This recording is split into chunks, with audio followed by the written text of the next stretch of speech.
El Archivo Histórico Municipal de León les da la más cordial bienvenida a la ponencia La historia del libro en León en el siglo XVIII. Mi nombre es Héctor Rodríguez Martínez, me desempeño como coordinador de investigaciones y publicaciones del Archivo Histórico Municipal de León y tendré el gusto de moderar este espacio de divulgación histórica.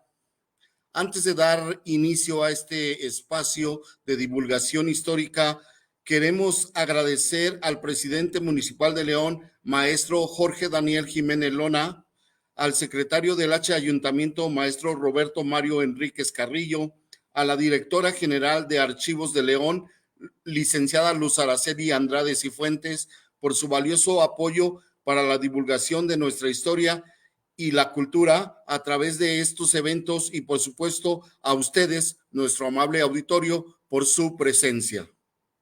Esta tarde tendremos el honor de presentar la ponencia de la maestra Isla Citlali Jiménez Pérez, y antes de comenzar, nuestro director, el arquitecto Rodolfo Herrera Pérez, nos dará unas palabras de bienvenida. Adelante, arquitecto. Muchas gracias. Buenas tardes a todos. Primeramente, pues agradezco nuevamente a la maestra Isla Citlali por haber aceptado esta invitación, por permitirnos conocer su trabajo y sobre todo compartir los conocimientos que ella está pues adquiriendo en la universidad, y sobre todo que nos comparta los datos y toda la información que ha encontrado aquí en el Archivo Histórico en las veces que ha venido a visitarnos y ha venido como investigadora. Pues bienvenida, maestra Citlali. Es un gusto para nosotros que haya aceptado esta invitación y esperamos que nuestro público que ahora nos está siguiendo pues esté muy contento por escucharla, que aprenda mucho y sobre todo pues que nos sigan siguiendo en estas charlas virtuales que tenemos en el Archivo Histórico. Pues adelante. Damos la guía a Pedro Daniel y a Héctor para que nos sigan guiando en esta entrevista. Bienvenidos, muchas gracias y la mejor de las suertes para esta presentación. Gracias, arquitecto. Muchas gracias. Saludo a la maestra Isla Citlali Jiménez Pérez y si me permite, amable auditorio, leeré a continuación una breve semblanza sobre nuestra ponente del día de hoy. Nuestra invitada el día de hoy es como ya comenté, la maestra Isla Citlali Jiménez Pérez. Ella es licenciada en Historia por la Universidad Michoacana de San Nicolás de Hidalgo, egresada en el 2019, y la tesis para obtener este grado fue galardonada con mención honorífica en los premios INA 2020 en la categoría de Historia y Etnohistoria Francisco Javier Clavijero. Maestra en Historia por el Centro de Estudios Históricos del Colegio de Michoacán, grado obtenido en el año 2023, y en la actualidad es estudiante del doctorado en Historia en esa misma institución, en donde está realizando una investigación sobre bibliotecas particulares y la circulación de los libros en Michoacán en los siglos XVIII y XIX. Sus líneas de investigación son la historia cultural y de la educación en la Nueva España. Citlali, Isla, maestra, muchas felicidades y pues esto sin más agregar, te cedemos la palabra y recordamos al querido público que todas las preguntas y comentarios se las podrán hacer llegar a usted, maestra, mediante comentarios en vivo o a los cuales se les dará lectura al final de la ponencia en un espacio para dar respuestas. Esperamos la comprensión del público y pues sin más, maestra, adelante, bienvenida. Le cedemos la palabra, maestra. Mil gracias por la invitación. Un saludo a todos los miembros del Archivo Histórico Municipal de León. Qué gusto estar con ustedes, aunque sea a la distancia. Les reitero siempre mi agradecimiento por todos los servicios prestados cuando uno como investigador va a consultar documentos. Así que para mí es un gran gusto estar con ustedes. Un honor por la invitación. Y bueno, pues voy a comenzar a hablar de estos temas que hoy en día he estado trabajando para mi investigación. Adelante. presentación de PowerPoint para ir siguiendo un poco la charla que les tengo preparada. Como ven, el título es Historia del libro El León en el siglo XVIII, que es el siglo en el que más estoy haciendo énfasis. Entro un poco al XIX, pero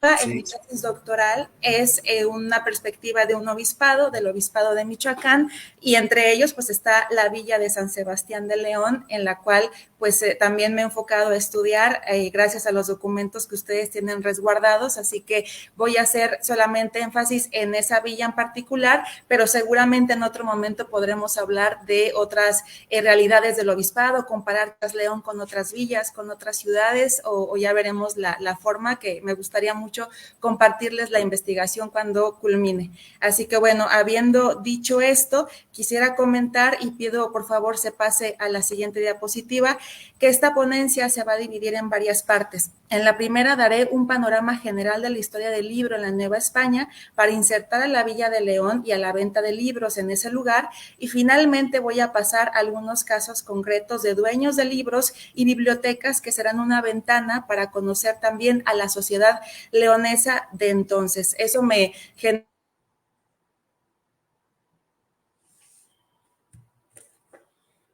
de diferentes personalidades que tenían algunos libros o bibliotecas muy nutridas, y ahí podemos conocer quién eran estos habitantes u oriundos de León, quienes disfrutaban parte de su tiempo en algunas lecturas, y hablaremos un poco de cuáles lecturas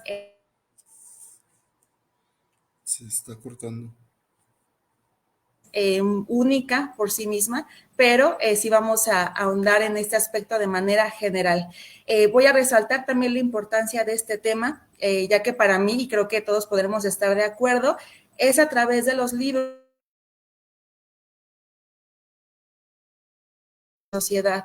Los libros no se pueden enajenar del espacio y el tiempo en el que circulaban y las manos que los poseían, lo que nos da un retrato de la sociedad y la cultura de esa época. Entonces, a través del libro vamos a poder conocer la Villa de León a partir de este objeto en particular. Bueno, pues la siguiente, por favor, para hablar un poco del contexto del libro en la Nueva España como una síntesis muy sucinta, aunque suene redundante, pero es importante que lo haga solamente de manera contextual.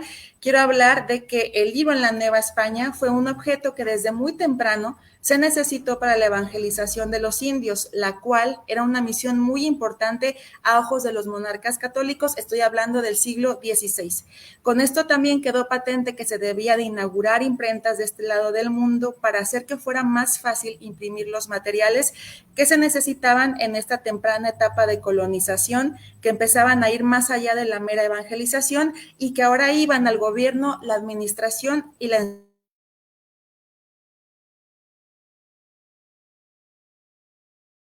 se fueron implantando diferentes imprentas en México y Puebla en un primer momento, y al siglo XVIII se abrieron en lugares como Oaxaca en 1720 con una escasa actividad, hay que decirlo, Guadalajara en 1793 y Veracruz en 1794, hasta el siglo XVIII.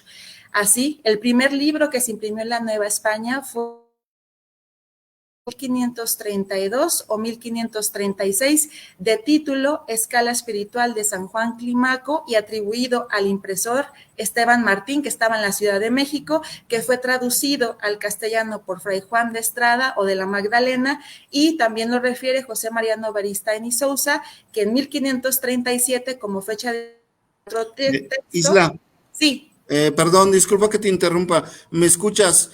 sí.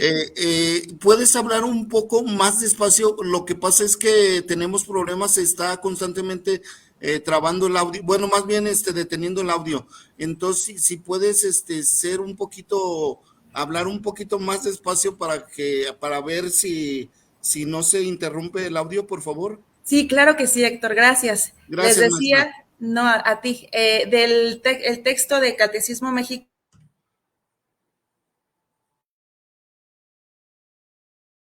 textos que dieron o vieron la luz en la Nueva España, en la Ciudad de México sobre todo. Ya en 1539, con la imprenta que enviaron, bueno, los Kronberger, que eran una dinastía de impresores en Sevilla, enviaron a Juan Pablos en la Ciudad de México, y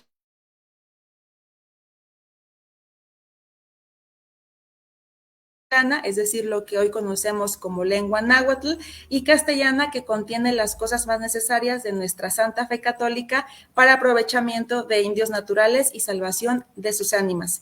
Esto es, digamos, en una etapa primigenia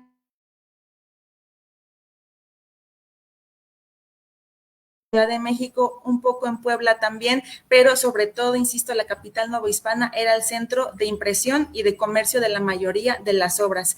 Para el siglo XVIII esto se mantiene y hay una mayor cantidad de impresores en la capital de la Nueva, como los Rivera Calderón, Ogal, Jauregui, Valdés y Zúñiga y Ontiveros, y otros que en su mayoría pertenecían a unas familias de tradición tipográfica, es decir, que se dedicaban a esto desde tiempo atrás, a excepción de los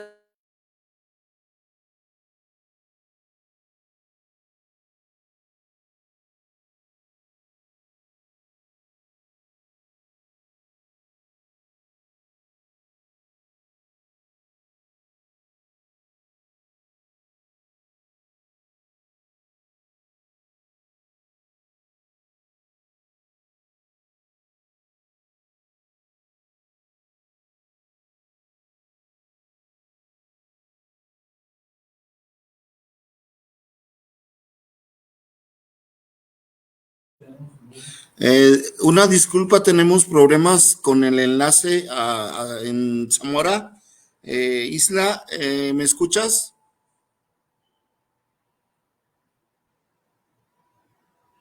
Parece que se está restableciendo.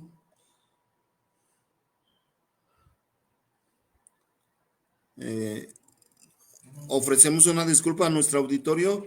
Les pedimos por favor que nos den unos minutos mientras podemos restablecer la comunicación con la maestra Isla.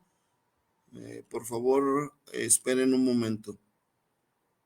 De antemano le reiteramos pues una disculpa. Nuestra disculpa se la reiteramos.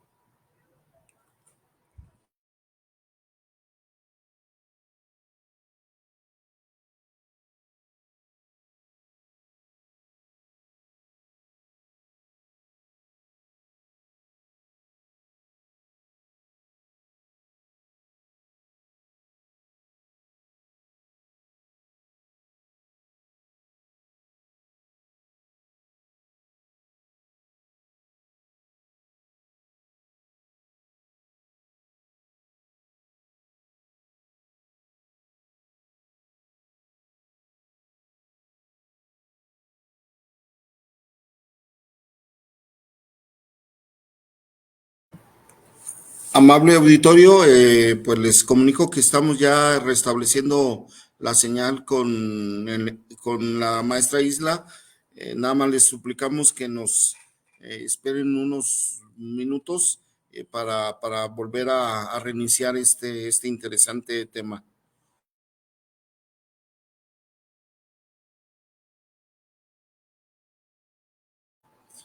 Sí, el problema de que se esté interrumpiendo este enlace es que estamos realizando esta transmisión vía enlace por una plataforma de internet, y pues estamos nosotros aquí en León, pero la ponente, la maestra Isla, se localiza en Zamora. Entonces es por estas cuestiones es que se haya visto interrumpido el enlace, pero ya estamos trabajando en esto para que en breves momentos nos podamos volver a enlazar con la maestra Isla Citlali.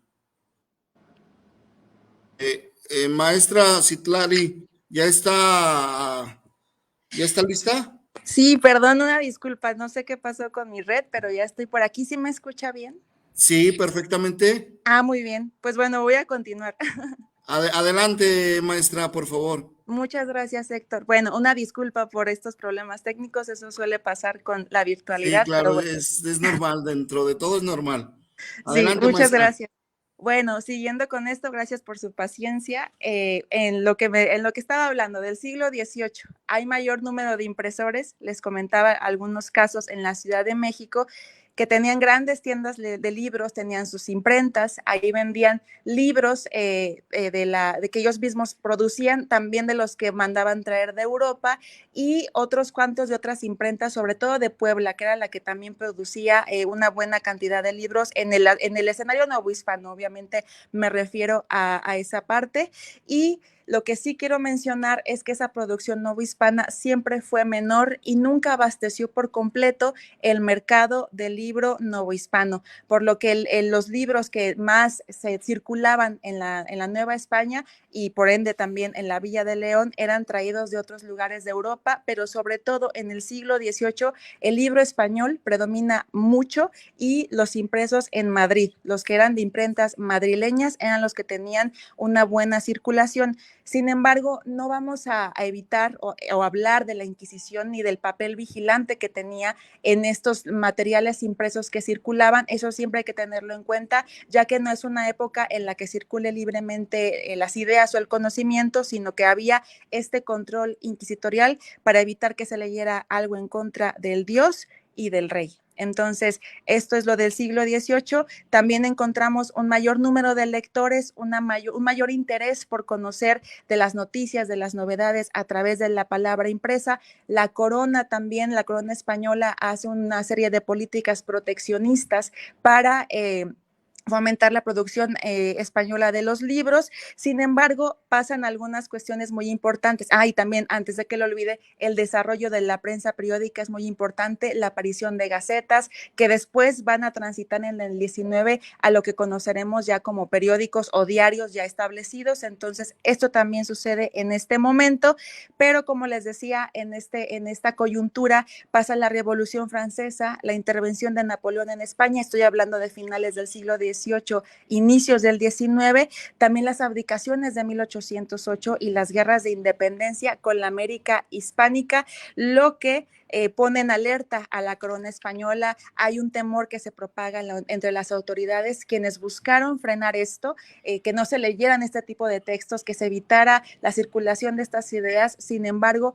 ya no fue posible, ya que la sociedad transitaba a un nuevo momento en el que se buscaba tener una mayor información a través de la palabra impresa. Sin embargo, había lugares como el Obispado de Michoacán, en donde no hubo imprentas hasta entrado el siglo XIX, lo que hizo a estos lectores y a estos lugares aún más dependientes de la producción editorial de otros lugares. A esta demarcación eclesiástica perteneció la villa de San Sebastián de León, que era el nombre que llevaba pues el actual León, donde está el archivo que hoy nos da la bienvenida a todos en esta conferencia.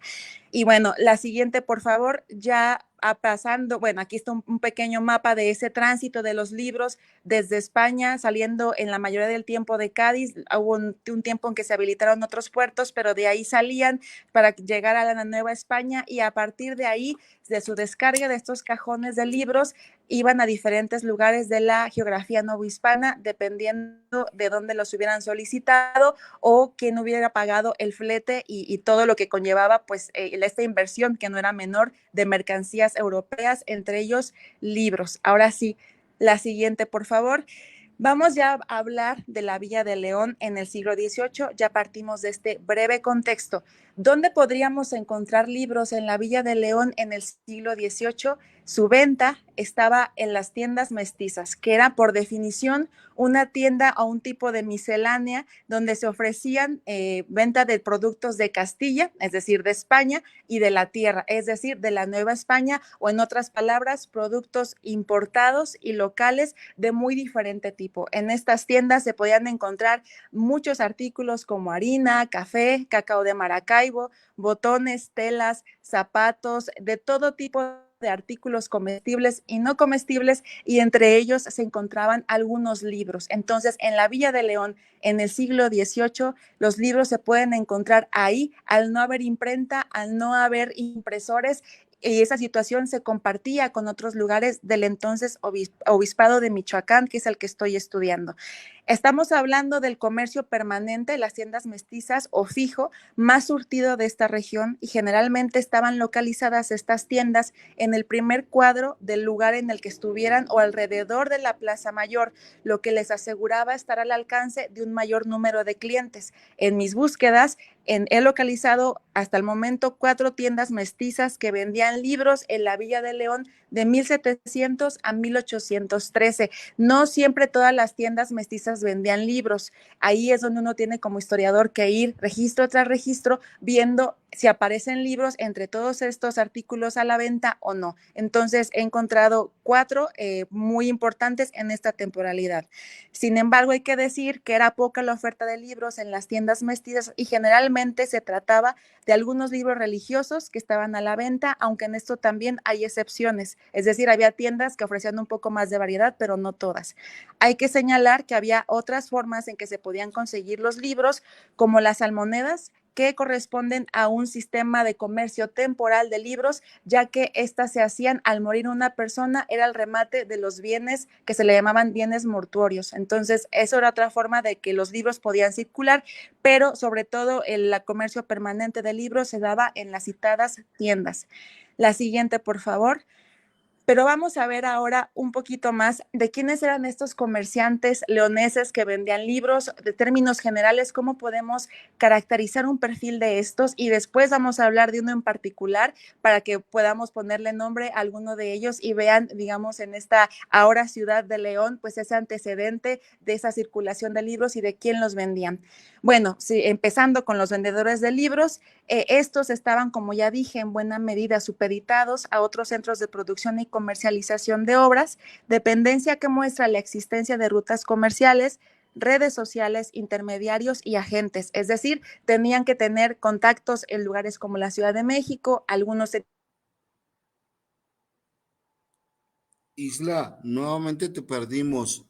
¿Sí nos escuchas? Maestra Isla, ¿sí nos escucha? ¿Sí nos escuchas?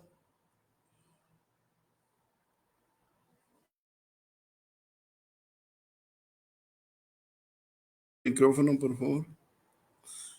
Estimado auditorio, nuevamente les Tampoco había pedimos. comerciantes Adelante, especializados Isla. en la venta del libro.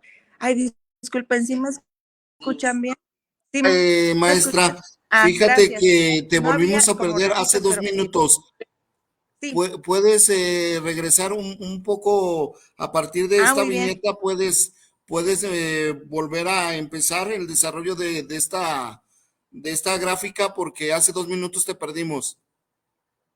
Sí, muchas gracias, Héctor. Sí, una disculpa Adelante. otra vez por el internet.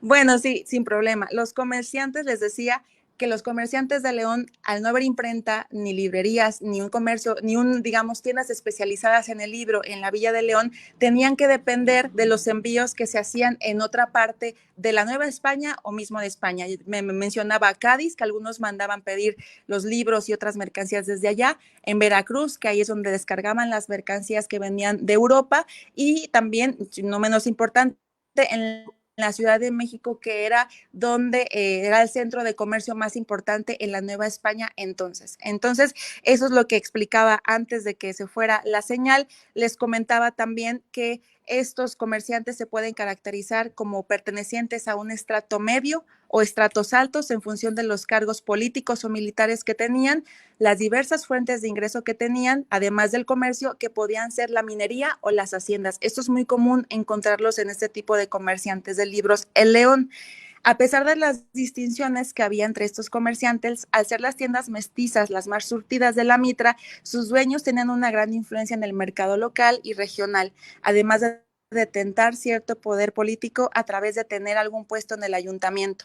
No obstante, es cierto que los que pertenecían a la categoría más prestigiosa tenían mayor influjo en diversas cuestiones como el control y regulación del mercado, en los cabildos civiles, la iglesia y luego en las milicias provinciales. Esto era posible que les asegurara mantener sus negocios a flote, para lo que necesitaban capital y conexiones.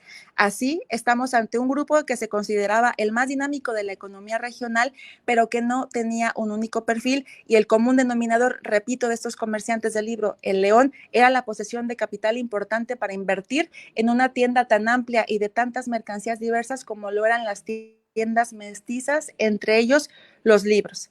La siguiente, por favor. Maestra, Vamos ahora a ver. maestra, Sí, ¿encontró algunos nombres de algunos personajes que se dedicaron a este comercio? claro que sí. La siguiente lámina hablo de eso, Héctor, Ah, con ok, mucho gusto.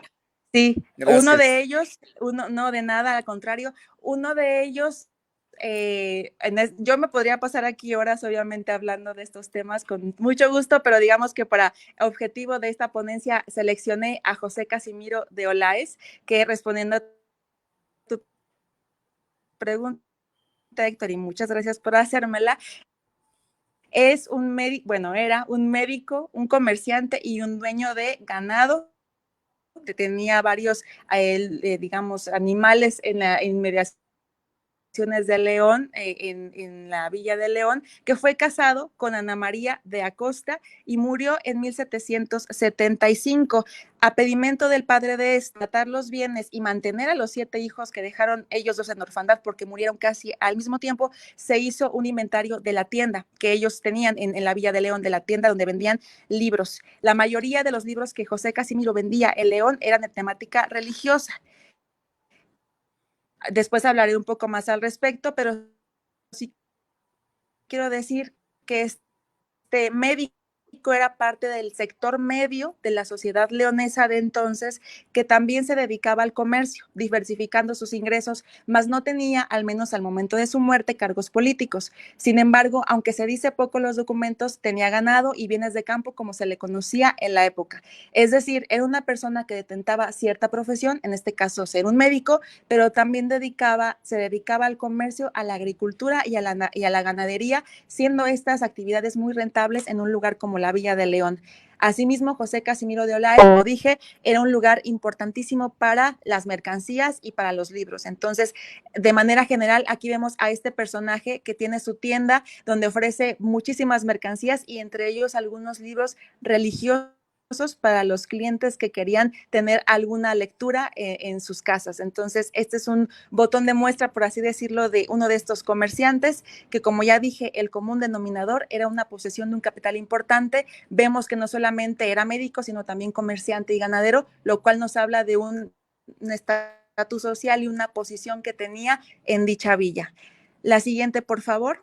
Ahora quiero hablar un poco de cuáles eran estos libros que estaban a la venta en la Villa de León de manera general, siguiendo los documentos que pude encontrar de varios de estos comerciantes, como ya vimos el caso de José Casimiro de Olaes, pero hay otros que espero en su momento hablarles más de uno por uno de ellos, pero aquí lo menciono en rasgos generales. Lo que más se vendía en esa época, no solo en León, sino en muchas de las ciudades y villas que estoy trabajando, eran los textos religiosos, pero había una gran diversidad de ellos, no nada más de un solo tipo. Entre ellos estaban los catones cristianos.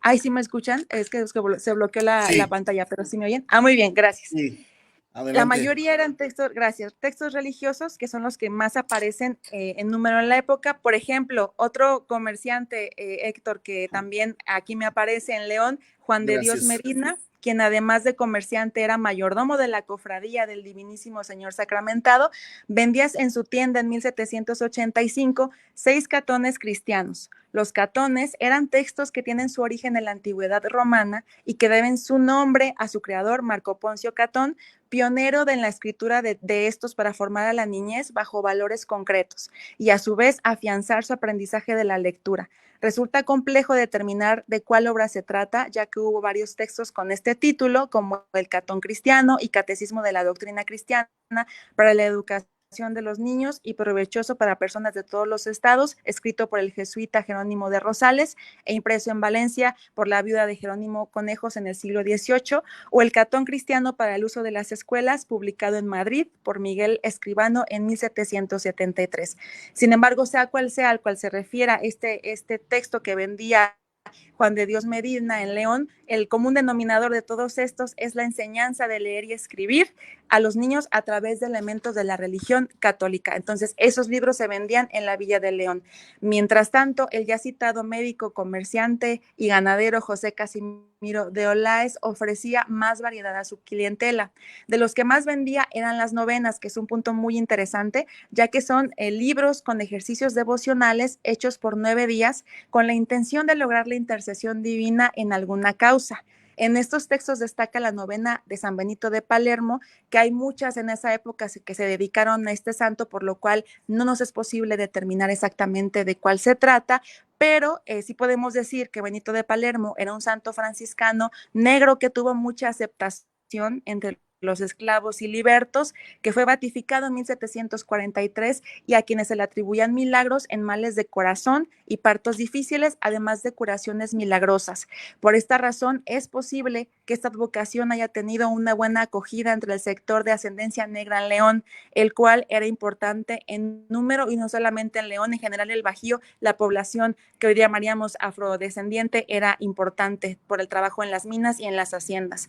También era probable que estas novenas de San Benito de Palermo hayan tenido buena recepción por otros sectores sociales, debido a que el culto a este santo se había promovido por la monarquía hispánica, sobre todo en el siglo XVII, como un intento de exaltar a los santos hispánicos. Otra novena que vendía José Casimiro de Olaes era la de Nuestra Señora de la Soledad, que se venera en el convento de la Victoria de esta corte, que era un ejercicio, como ya dije, de 9 días, un ejercicio religioso para pedir la intercesión divina, que fue escrita, en este caso, por el franciscano Francisco de Pavía.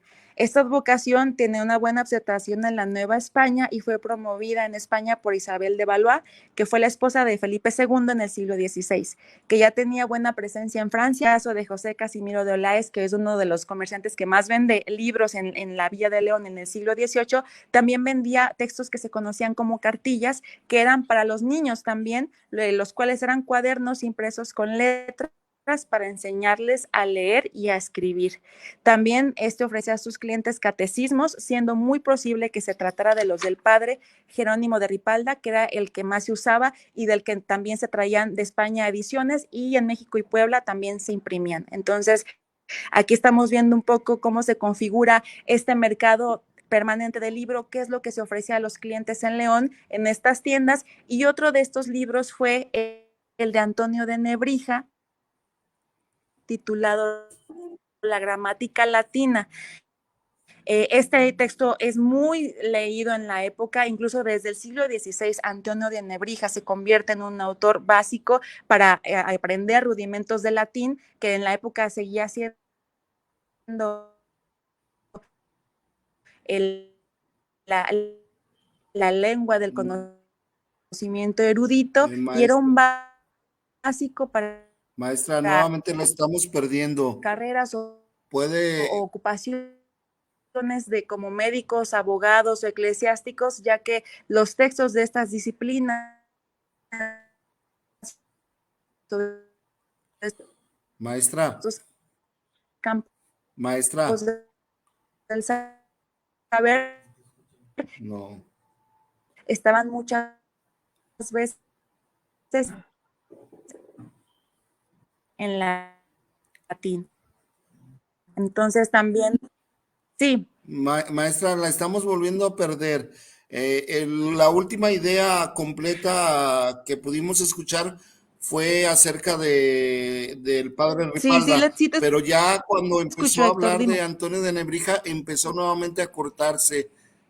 ¿Puede volver a repetir y si puede volver a hablar un poquito más despacio a ver si no se corta, por favor, maestra?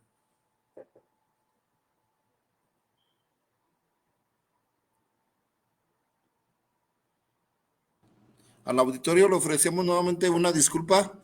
Tenemos problemas de enlace debido a que es una transmisión no bueno, sí en vivo, pero a distancia. Nosotros estamos trabajando desde León y nuestra ponente se encuentra en Zamora, Michoacán. Entonces, por tal motivo, le reiteramos nuestras disculpas y apelando a su comprensión. Gracias. Estamos tratando nuevamente de volvernos a enlazar en unos momentos. ¿Ya está, maestra? Sí, una disculpa otra vez. No, al contrario. Pues la disculpa es para el público, pero pues sí, son cosas normales que suceden cuando es una transmisión, pues estamos en diferentes lugares, ¿no? Adelante, maestra, por favor. Ay, gracias, Héctor. Nada más recuérdame en qué parte me quedé. Sí, concluyó acerca del padre Ripalda, pero ya cuando empezó a hablar de Antonio de Nebrija, fue cuando empezó a cortarse la comunicación. Muy bien, gracias, Héctor. Una disculpa a todo el público por estas cuestiones técnicas. Espero que no se pierda, pero bueno, si no, pues ya intento otra vez conectarme sin problema. Gracias otra vez por su paciencia. Y regresando al punto de Antonio de Nebrija, yo les comentaba que es un autor clave para aprender latín en la época, desde el siglo XVI, que sale su obra de título Gramática Latina.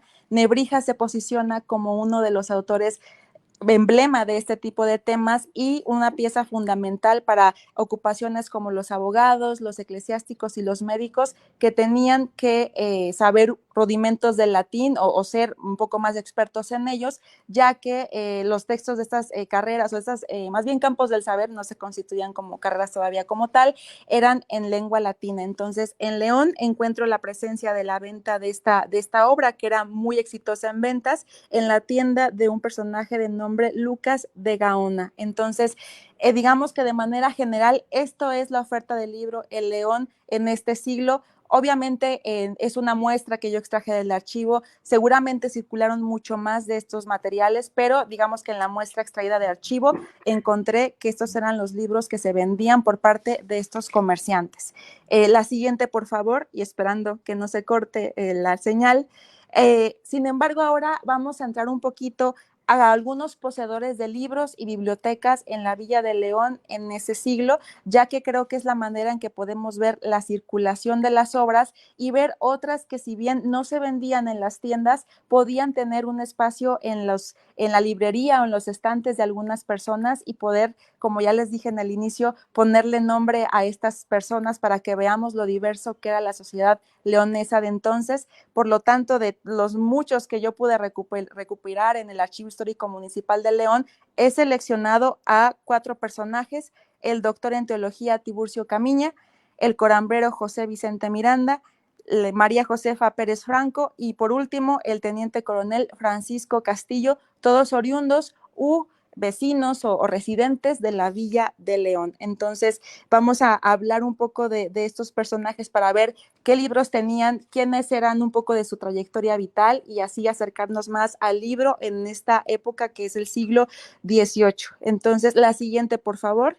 Vamos a hablar en primer lugar del doctor en teología Tiburcio Camiña, quien murió en 1820. Como ven, yo hablé que es el siglo XVIII, sin embargo, este personaje pues vive esa etapa de transición entre, digamos, fines de la época colonial y su muerte en 1820, pero aún así lo consideré para esta muestra que les estoy explicando. Tiburcio Camiña se desempeñaba como cura de la feligresía de León y se había formado en el Colegio de Santa María de Todos los Santos en la Ciudad de México. Su padre era de Galicia y su madre del Real de Ozumatlán en el pueblo de Tlalpujahua. Camiña dejó como albacea a Pablo Rodríguez, administrador del tabaco de la Villa de León, y como sus universales herederos designó a sus sobrinos José Ignacio, Jorge, Jacinto, María y Eulalia. Entonces, es un doctor en teología que se dedicaba a ser párroco o cura en la Villa de León.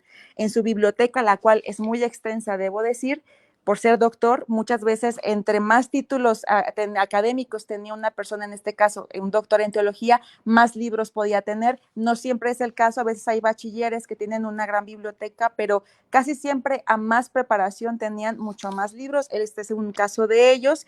La mayoría de estos textos eran de teología y útiles para su labor como cura, como manuales para párrocos y sermones, además de algunos catecismos. Pero también algo muy interesante es que además de dedicarse a la cura de almas, Tiburcio Camiña pasaba su tiempo entre las páginas de textos de otras temáticas como de física o también la práctica moderna de la inoculación de Timoteo Oscaldan. Esto es muy importante ya que en el siglo XVIII, a inicios del XIX, se empieza con lo que hoy llamaríamos la vacunación, obviamente en una cuestión muy rudimentaria con la expedición de Balmis a la Nueva España y otros, digamos, intentos de ese tipo. Entonces aquí vemos a un cura preocupado también por conocer un poco más de esta práctica de la inoculación que iba en contra de las epidemias que habían pues azotado a la población novohispana en varios momentos y de diferente manera. Otro de los textos que tenía diferentes a los de su profesión era el Diccionario Geográfico e Histórico de las Indias Occidentales de América de Antonio de Alcedo, también el de Álvaro Alonso Barba, intitulado Arte de los Metales, que allí enseñaba cómo trabajar algunos metales, algunas aleaciones y demás, y la historia de Nueva España, escrita por su esclarecido conquistador Hernán Cortés, que había sido aumentada con documentos y notas por el arzobispo de México, Francisco Antonio Lorenzana. Sin embargo, también este cura dedicaba algunos momentos a encontrar esparcimiento y diversión en los libros, ya que tenía algunas obras de Francisco de Quevedo y los 2 tomos de Don Quijote de la Mancha, que es uno de los textos que más circulan en este momento. Así, los vientos que anticipaban cambio en el contexto de la Ilustración y modernidad también tuvieron influjo en estas bibliotecas. En algunas de ellas se nota la presencia de obras de autores franceses, sobre todo, o de traducciones, en la que se aspira a difundir una pretensión universal y enciclopédica del conocimiento. En este sentido, la presencia de esos autores y libros tiene que ver con una innovación, según Enrique González, ya que aparecen en la mayoría de las bibliotecas de eclesiásticos algunos textos de nuevos temas más ilustrados que trataban de artes y ciencias útiles para la vida, como los que aparecen en la biblioteca de Camiña. Entonces, a partir de este personaje podemos ver cómo empiezan otros textos de física, lo que mencioné de la vaculación o inoculación que se le llamaba entonces, de geografía, de metalurgia, lo que hoy conoceríamos así, en aquella época no era, digamos, el nombre preciso para ese campo del saber, pero ya empiezan a aparecer estos textos que muchos autores, como el que ya cité, Enrique González, cree que es un influjo de la Ilustración y la modernidad en las bibliotecas de fines del siglo XVIII, como es el caso de este doctor en teología. La siguiente, por favor. Este es un caso que también a mí me emociona mucho porque es el caso de un corambrero, José Vicente Miranda, que a primera vista pareciera que uno piensa que los libros y las bibliotecas únicamente están en los palacios episcopales, en la casa de los intendentes, en lugares de las élites sociales. Y es cierto, la mayoría de estas élites tenían sus bibliotecas personales porque tenían un excedente de su capital, sabían leer y escribir, lo cual no todos podían hacer en la época, y podían invertirlos en algunos libros. Sin embargo, en el archivo, haciendo esta investigación, uno se da cuenta que hay otros personajes que quizás no son de las élites propiamente dichas, como es el caso de José Vicente Miranda, que se dedicaba al trabajo de la piel, elaborando sillas y zapatos de este material, que tenía varias fuentes de ingreso, ya que también tenía una tienda, tenía varias casas, un rancho de nombre La Ojuela, donde también tenía mulas y caballos y otros bienes de campo, que si bien no pertenecía a esta élite leonesa como tal, tenía la modesta cantidad de 7 libros en la casa del barrio arriba, donde él habitaba, que eran 6 de religión y 1 de historia. Entonces, a mí no me parece que uno debe prestar atención a estas colecciones de libros pequeñas, pero que nos hablan de ese gusto lector o esa pues sí, el gusto por leer materiales de diversa índole por personajes que quizás, insisto, no formaban parte de los que uno usualmente liga a los libros, y es el caso de este personaje en el que encuentro, como ya dije, la mayoría de libros religiosos, entre los que están Vida y Milagros del glorioso San Antonio de Padua, escrito por Miguel Mestre, además del que era un éxito en ventas de un jesuita novohispano de nombre Juan Martínez de la Parra, que de nombre Luz de Verdades Católicas, en el que se explica al creyente varios puntos de la religión católica para un mejor entendimiento de la doctrina cristiana, aspirando a formar un creyente más instruido. Entonces, en términos generales, esto es lo que tiene José Vicente Miranda. Además, hablé de que tenía un libro de historia, que es la historia de Carlomagno. Entonces, esto vemos en este personaje que, insisto, no se puede considerar biblioteca lo que tenía porque era muy poquito, pero que llama la atención como una persona que no está ligada aparentemente por su oficio o su estrato social a los libros, sí gustaba de la lectura en algún momento de su día y que podía hacerlo a partir de esta colección que tenía de materiales impresos. La siguiente, por favor.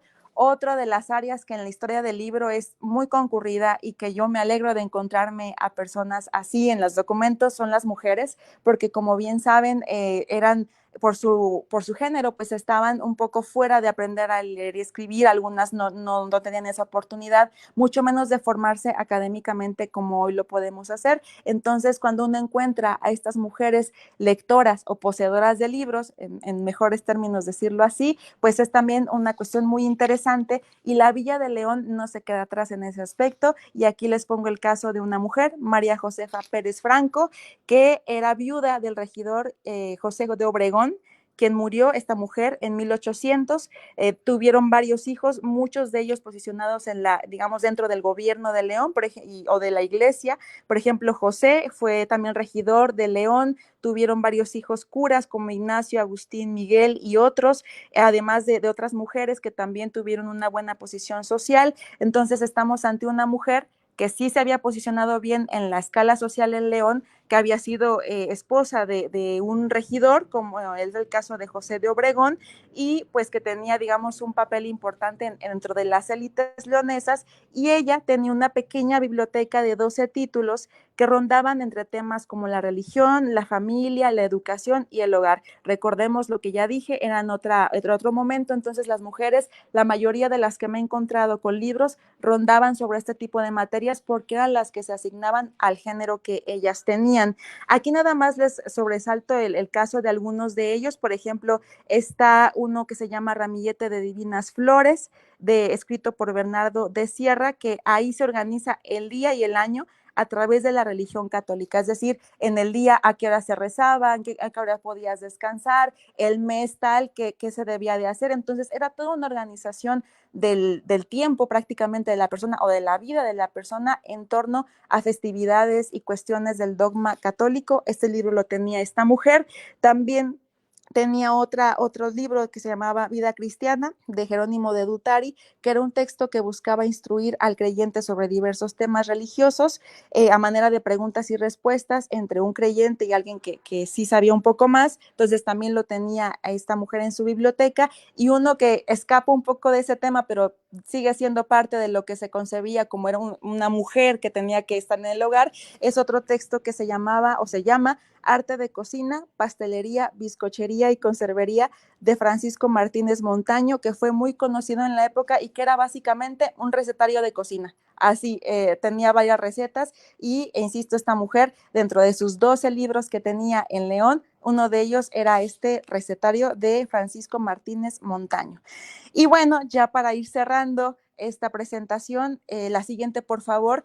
Aquí es una explicación de otro dueño de libros en la Villa de León, de nombre Francisco Castillo, que era un teniente coronel, y que aquí vamos a aprovechar, o más bien yo voy a aprovechar para hacer un pequeño comercial, porque de esto estoy escribiendo un artículo que espero que en unos meses, o bueno, cuando lo disponga el archivo, salga publicado en la revista que tienen en el archivo de León. Entonces va a ser, digamos, un tentempié esto que voy a mencionar de este teniente coronel, que además de ser militar era comerciante, ya que tenía varias tiendas, de hecho tiendas mestizas de las que les hablaba, solamente que él no tenía libros a la venta, sino que tenía otros productos como lo que ya mencioné, y por esa situación económica de holganza que tenía Francisco Castillo, podía tener varias casas, como una localizada en la calle de La Palma, otra la calle Real, perdón, y una frente a la capilla del Señor de la Paz. Entonces estamos ante un personaje influyente que también tuvo una participación muy destacada en las batallas y conflictos armados de la Guerra de Independencia en la zona aledaña a León, que fue uno de los focos más importantes de pugna. De este modo, su poder militar le daba cierto poder político en la zona, y al ser comandante de armas de dicha villa, Francisco Castillo se encargaba de todos los procesos de denuncias y aplicación de la ley, además de que mientras Agustín de Iturbide, jefe del ejército trigarante, estuvo en ese sitio, lo nombró comandante del distrito de León. Así Castillo intercalaba su labor comercial y militar, y justamente así es como pierde la vida en una batalla en 1821. Ya les comenté que es en el artículo donde voy a hablar más de esto, pero bueno, este es, digamos, un poco de su trayectoria vital. Pero ¿qué es lo que me interesa de Francisco Castillo y que a través de los documentos del Archivo Municipal de León uno puede conocer? Pues que no solamente era militar, no solamente que era un comerciante de un buen renombre, sino que era una persona que le gustaba leer novelas, comedias y obras de teatro, y no solo eso, sino que es muy posible que dentro de su casa tuviera un teatro improvisado para presentar tales obras de teatro, comedias, zarzuelas y demás.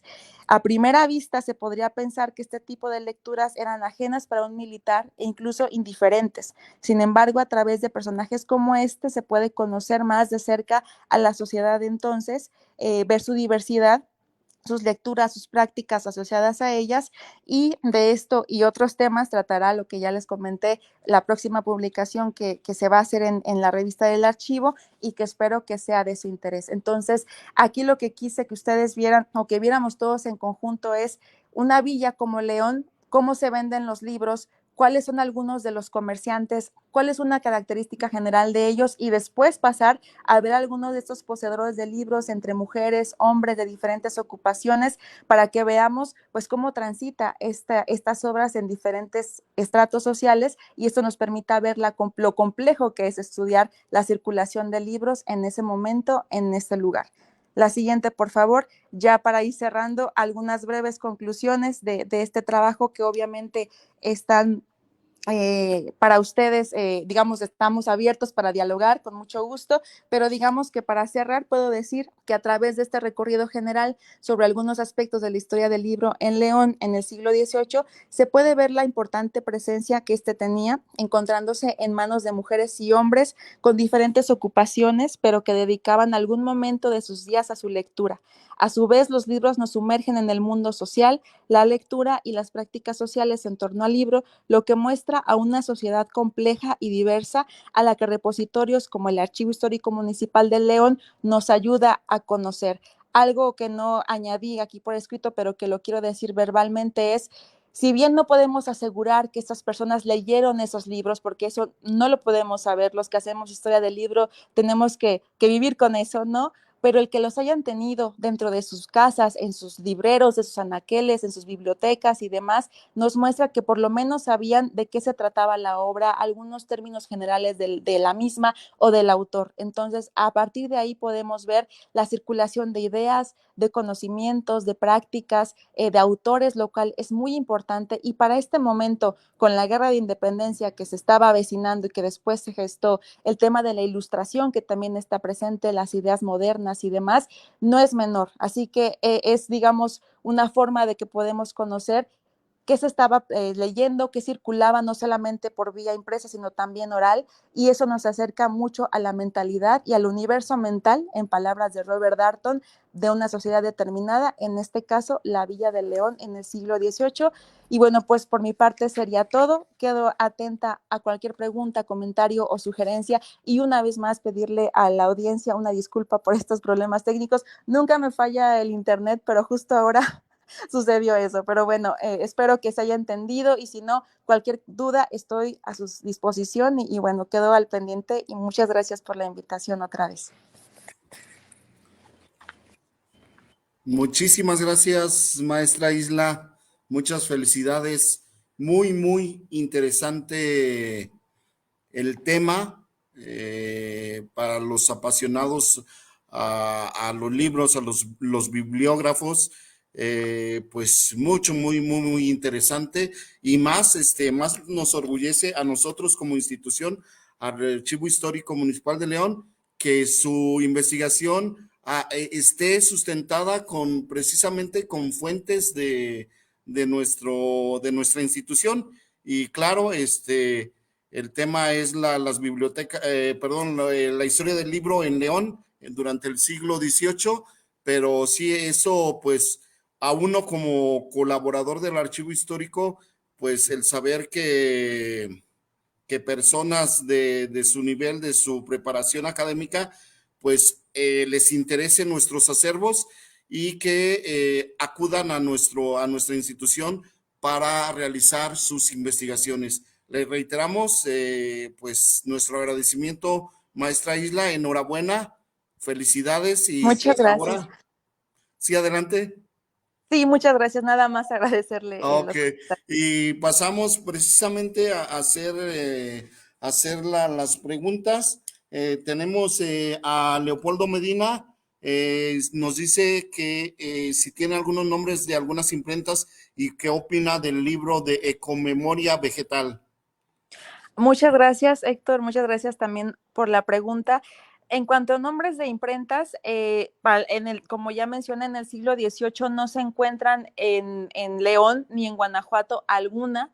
Ya después es en el XIX que ya se traen las imprentas. Lo mismo pasa en San Luis Potosí, lo mismo pasa en Michoacán, en otras áreas de esta demarcación que elegí estudiar. Entonces, como tal, no podría hablar de algunos nombres de imprentas, ya será cuestión de verlo ya en el siglo XIX, donde seguramente sí las hay.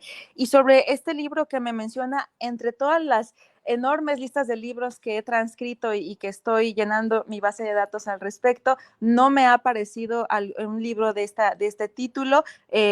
A lo mejor sería cuestión de buscar con más precisión, pero por lo que veo nada más así en el título, pues quizás tiene que ver con alguna obra de naturalismo, que de ser así, que insisto, no lo sé, tendría que revisar, pues es un conocimiento, un campo del saber que se está impulsando mucho en el siglo XVIII, el tema de conocer la naturaleza, el tema de conocer algunos fenómenos naturales. Por ejemplo, yo conozco otro que se llama Espectáculo de la Naturaleza, que lo escribe un autor de nombre, más bien de apellido Plush, que es francés, si no me parece, que tiene una amplia circulación y que muchos lo tienen por esa curiosidad que hay por el medio o por el entorno, digamos, natural que rodea al ser humano. Entonces, es lo que podría comentar al respecto. Gracias. Gracias, maestra Isla. Leti Vázquez, pues la felicita, dice que muy interesante el tema y le hacen la pregunta que qué es lo que se leía en ese siglo XVIII aquí en León. Muy bien, muchas gracias por la pregunta otra vez. ¿Qué se leía en el siglo XVIII en León? Sí, Pedro, ¿podrías poner por favor la lámina sobre, que tiene como recuadros verdes? Ya la pasaste, muchas gracias. Sí, justamente aquí hay una muestra a la persona que nos preguntó sobre algunos de los temas que se leían en la época, mucho tema religioso, pero ojo, hay muchas, digamos, tipologías respecto al texto religioso, no eran todos los mismos, entonces lo decimos de manera general así. Había también cuestiones, como ya dije, para aprender latín, que era el texto de Antonio de Nebrija, de gramática latina, novenas, como las que mencioné de San Benito de Palermo o de Nuestra Señora de la Soledad, obviamente los catecismos, y como ya mencioné, en el caso de los lectores que elegí, o más bien poseedores de libros para esta presentación, pues había, como vimos en el caso de la mujer, también textos religiosos, pero lo que hoy llamaríamos un recetario, que era el arte de cocina. En el caso del doctor Tiburcio Camiña, los textos de Don Quijote, de Francisco de Quevedo, de otros autores también de esa índole de física, lo que mencioné también del arte de los metales. Cuando hablamos del teniente coronel, del que les comenté que estoy escribiendo un artículo, están las comedias, están las obras de teatro, algunas novelas. Él, por ejemplo, también tenía libros de Sor Juana Inés de la Cruz. Entonces, lo que mencioné del Corambrero, que tenía 7 títulos, la historia de Carlomagno. Entonces, de manera general, puedo decir que es lo que se leía en esa época a partir de estos ejemplos, pero obviamente ojalá que en un futuro próximo podamos hablar más de con más detenimiento de qué es lo que se leía, pero digamos que grosso modo es lo que pudiera comentarle a esta pregunta y espero que haya solucionado su duda. Muchas gracias, maestra. La misma Leti Vázquez nos pregunta que para qué nos sirve conocer qué era lo que se leía en León en ese siglo XVIII. Sí, muchas gracias a Leti por la pregunta y a ti, Héctor, también. Bueno, Gracias. pues, ¿por qué es importante? Porque es el conocimiento que circulaba. Era, digamos, la forma en también entrar dentro de, como lo que ya dije, el universo mental de la época, las ideas que circulaban, no solamente en cuestiones políticas, sino también en cuestiones religiosas, en cuestiones educativas, en cuestiones sociales, que en este momento estaba muy latente el tema, como ya dije, con la Revolución Francesa, con la Ilustración, con lo que se venía de la independencia, que luego derivaría en la Constitución del Estado mexicano en el siglo XIX. Entonces, para eso sirve, porque digamos que era digamos, parte de la mentalidad de la época que empujaba, desde mi punto de vista, a los individuos a hacer ciertas acciones y a dirigirse de cierta forma. Entonces, yo lo veo a partir de ahí, ya que si nos metemos al aspecto de los libros y lo cultural o del conocimiento, podemos entender muchas cosas del contexto y de la cuestión social y política. Entonces, eso le contestaría a Leti. Gracias por su pregunta otra vez.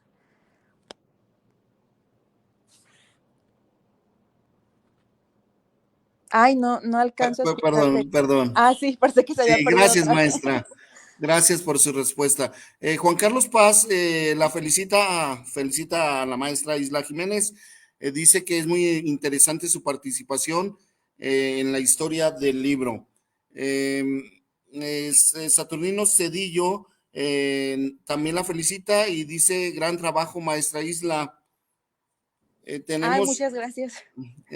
Dalia Sánchez la felicita a usted, maestra Isla. El resultado de su estancia en el archivo histórico es de mucho interés. Gracias por su aportación. Muchas gracias a todos por sus felicitaciones, en verdad, lo agradezco mucho pues alentarme también de esa manera, ya que sí, el trabajo del historiador es a veces un poco extenuante cuando uno va a las fuentes de archivo y demás y unir todas estas piezas, pero bueno, agradezco mucho sus felicitaciones y eso me motiva para seguir adelante. Felices los bibliófilos. Arturo Castellanos pregunta, ¿qué encuentras en los documentos? ¿Cómo encuentras en los documentos a los dueños de estas bibliotecas o libros y cómo se describe en los documentos esta información? Sí, muchas gracias por la pregunta.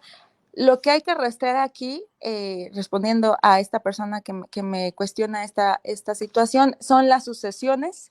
Una vez que muere la persona, se hacen inventarios de los bienes que tenían en su casa, desde las sillas hasta las sábanas, hasta los trastes, hasta la vajilla de Sajonia o de China, de donde sea, y entre ellos a veces hay libros. Entonces yo lo que sugiero es que se vayan a los ramos de sucesiones, a los ramos también notariales, sobre todo esos dos son los más ricos en esta información. Entonces, para rastrear estos libros, estos objetos, es irse ahí, porque insisto, una vez que muere la persona, se hace un inventario de todo, porque había herederos que buscaban rematar estos bienes en almoneda, como les comenté, y hacerse de ese dinero que era la herencia, pero también en la época había muchas deudas. De repente la persona fallecida debía hasta el cajón en el que se enterraba, la mortaja y las misas que se le daban. Entonces se tenían que vender los objetos y entre ellos se había los libros para pagar a las deudas o los deudores. Entonces sí, esa es la vía en la que se pueden encontrar estos materiales. En el caso de los libros, al no ser un objeto de primera necesidad como lo son otros, ya que como les decía, pocos sabían leer y escribir y había otras barreras para entrar a los libros, algunos eran caros también, hay que decirlo, pero a veces sí los tienen algunos de estos documentos, a veces no. Entonces, esa es mi sugerencia si quieren buscar o si quiere buscar esta persona los libros entre los documentos. Sí, es el señor Arturo Castellanos quien Sí. formulaba la pregunta. Nuestro compañero Gilberto de la Torre Malacara, entre signos de admiración, dice, qué gran tema, sin duda muy ilustrativo para la región y nuestra ciudad. Estaremos atentos para seguir su investigación. Felicidades de parte del licenciado Gilberto de la Torre, maestra. Muchas gracias, Gil. Te mando un gran saludo a ti y a todos los del Archivo Histórico, que te puedo omitir sus nombres, pero les mando un gran saludo y claro que sí, yo seré la más contenta de compartirles la investigación una vez que esté concluida. Gracias. Adelante.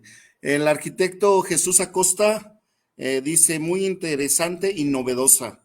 Apenas una probadita y nos quedamos con ganas de más.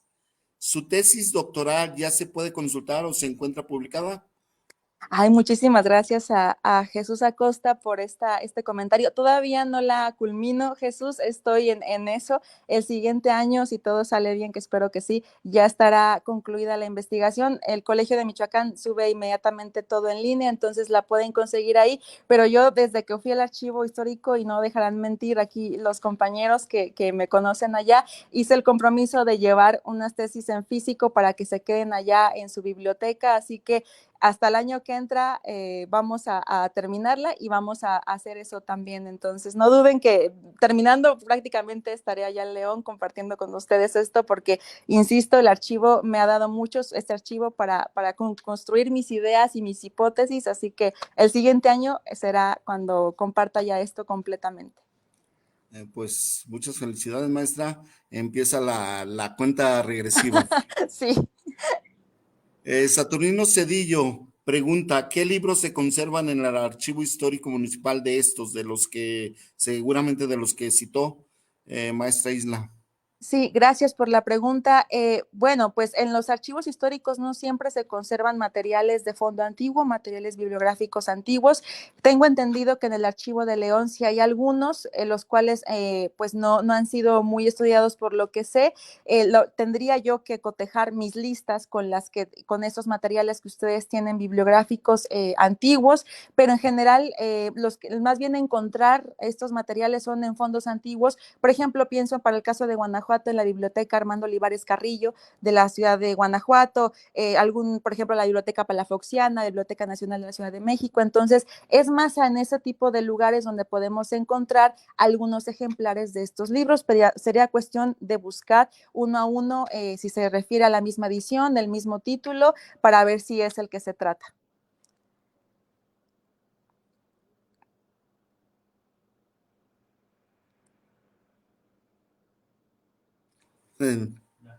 Maestra, muy interesante su ponencia.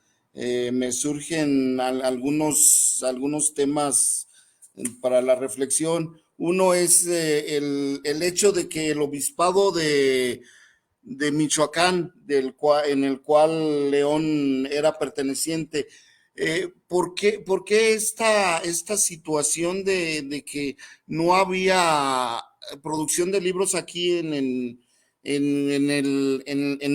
lo que abarca pues la jurisdicción del obispado de Michoacán, siendo un obispado tan vasto, tan grande que abarcaba lo que en la actualidad son varias entidades federativas, como era pues todo el estado de Michoacán, lo que ahora es Guanajuato, parte de San Luis Potosí, parte incluso de Jalisco? ¿Por qué esa carencia de producción bibliográfica en el territorio del obispado de Michoacán? Sí, Héctor, muchísimas gracias también por tu pregunta. Mira que es algo que me he preguntado muchas veces, porque la mitra, o bueno, al obispado de Michoacán, o también lo podemos llamar como mitra, diócesis o demás, pues tenía todo para tener imprenta desde tiempo antes, tal cual como pasó con Puebla, como pasó con otros lugares. Sin embargo, ya es tardío, es hasta 1800, creo que la primera década, la primera del obispado es en San Luis Potosí, y ya después ya empiezan a proliferar en otros lugares también con los insurgentes que tenían imprentas móviles para ir imprimiendo sus papeles sueltos y demás para difundir lo que estaban haciendo de movilizaciones en la guerra de independencia, pero ya es mucho más tardío que en Valladolid, hoy Morelia empieza esto y también en Guanajuato. La verdad es que no sabría exactamente cuál es la razón, pero lo que sí es que la corona buscó limitar mucho en dónde había imprentas y dónde no. Como dije, estaba el papel de la Inquisición, estaba el control sobre lo que se leía, sobre lo que se escribía, quizás no un control total porque siempre se escribían cosas en contra del rey o de la religión o de Dios, pero sí se buscaba, digamos, controlar esa producción. Entonces yo creo que hipotéticamente podría ser una de las razones por las cuales no hubo imprenta en esta diócesis hasta entrando el siglo XIX, y pues es lo que pienso, porque realmente sí había todos los factores para que pudieran formar parte de estos lugares con imprenta. Entonces yo creo que va más por ahí, porque también para tener imprenta se ocupaba tener cierto privilegio real, ciertos, digamos, permisos para hacerlo en términos más sencillos, que no siempre quizás era fácil de tener. Y insisto, el tema de la censura, yo creo que por ahí fue algo muy importante, así que ya el desarrollo de la imprenta en esta diócesis es ya decimonónico y desde mi punto de vista ya un poquito más tardío, pero bueno, es lo que puedo comentarte al respecto, Héctor. Muchas gracias, maestra. Otra pregunta, ¿había alguna clase de monopolio como lo existió en algunos otros ramos en el virreinato, como era el ramo del tabaco la grana chinchilla? ¿Existía algún tipo de monopolio en cuanto a los libros, al material bibliográfico? Pues como tal, se me ocurre, por ejemplo, ahora que mencionas de monopolio, había ciertas imprentas que tenían como esa licencia real tenían así digamos, un permisos del rey, de la corona, para imprimir ciertas obras y ciertas obras que por ende los otros impresores no podían vender. Entonces eran los privilegios, si no mal recuerdo, ese tipo de ventajas comerciales que ellos adquirían con estas cuestiones con el rey y demás, que ellos pagaban por tales privilegios para imprimir ciertas obras. Entonces ahí digamos que les ganaban a otros porque ellos eran los únicos que podían imprimirlas y por ende venderlas. Entonces, sí había ese tipo de monopolios y sí jugaba mucho la corona con estas cuestiones de los permisos para publicar, de cuánto costaban estas cuestiones, y eso era una desventaja o ventaja a la hora ya de comerciarlos, digamos, a los clientes, a los posibles lectores. Entonces, sí había este tipo de cuestiones en el siglo XVIII, a fines de la época colonial. Ok, muchísimas gracias. Nuestro director, el arquitecto Rodolfo Herrera, pregunta que hay una biblioteca muy interesante que podría ampliar su trabajo y que pertenecía al capitán Félix Gutiérrez de la Concha, que fue además de haber sido subdelegado y haber intervenido en la guerra de independencia en el bando en la facción del rey, perdón. También fue el constructor de la Plaza de Gallos. Y pues nos hace ese comentario y creo que iba a intervenir, no quería, no. Ok, pues le hace esa sugerencia, maestra. Sí, Eh, muchísimas gracias al arquitecto por su comentario. Ya tengo capturada esa biblioteca de Félix Gutiérrez de la Concha. Me parece que era esposo, si no estoy mal, me corrigen, de María Benita Mazorra de Vegas, que también ahí me aparece por ahí entre los inventarios. Entonces sí, ya lo tengo localizado y tengo ya sus libros también transcritos, y también estoy en ese proceso de mi tesis de incorporarlo a mis reflexiones, pero me sirve mucho esto que me comentan también de la Plaza de Gallos, ya que eso no lo había considerado, así que les agradezco muchísimo por esos datos. sí, nada más una precisión. Sí. Era hijo de doña María Benita. Ah, muy bien. Y, Su y papá era homónimo, tal vez. Digo, el mismo nombre, quizás. sí, creo que sí. Ajá, Sí. sí, sí, sí. El que tiene más precisión sobre el tema es precisamente el arquitecto Herrera, quien ya ha trabajado a esta triada de personajes. Pasamos a una siguiente pregunta. Nuevamente el arquitecto Jesús Acosta pregunta, ¿es probable que como hasta los 80 del siglo pasado, es decir, el siglo XX, ¿verdad? El papel para la publicación de periódicos se haya restringido para ISO libros en esa época?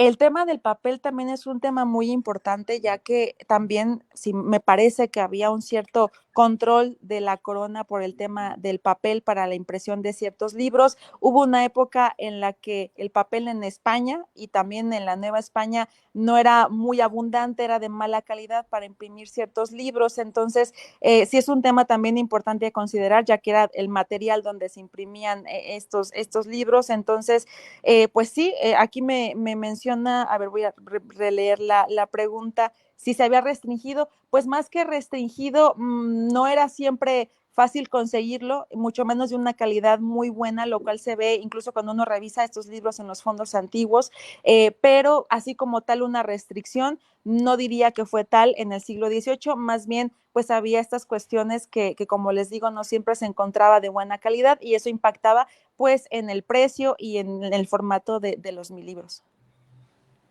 Ok, muchas gracias, maestra. No, a ustedes, si hay otra pregunta, muchas No sé gracias. si haya alguna pregunta más, ¿no? Me dicen que no, que